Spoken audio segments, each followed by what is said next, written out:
other deaf societies? Yes, there are other deaf societies, but it depends whether we're talking about deaf societies as in organisations like New South Wales Society of the Deaf, or whether we're talking about societies as in communities. So organisations, yes, there are other deaf societies in Australia. There's one in each state.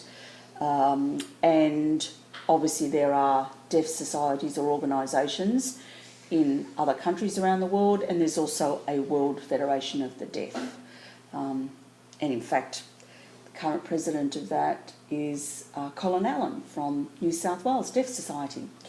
In terms of communities, so if we look at the deaf community as a cultural linguistic minority group within a larger Australian society, hearing society, there is a deaf community, and of course the deaf community in Australia, you have communities within that, so each state often has a different community. Then there can be groups within that, like sporting groups or deaf theatre, so there's quite a few different communities.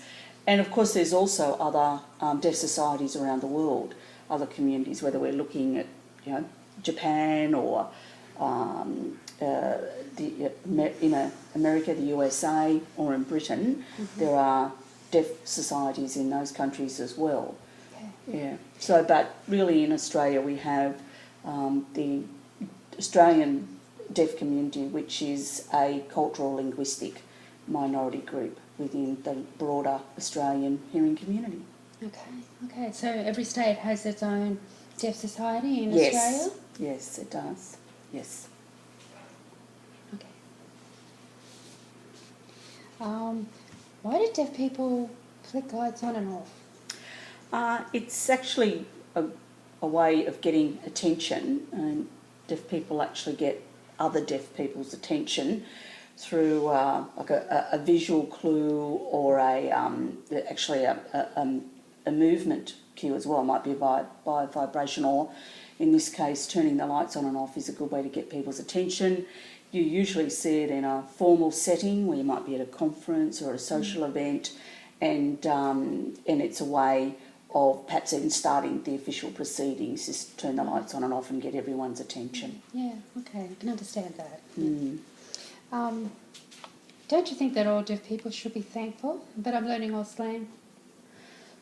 No, I don't think that thankful is probably the response that most deaf people would have. I think they'd be perhaps pleased and that you're interested in the deaf community and in deaf people enough to want to learn Auslan, to communicate with them.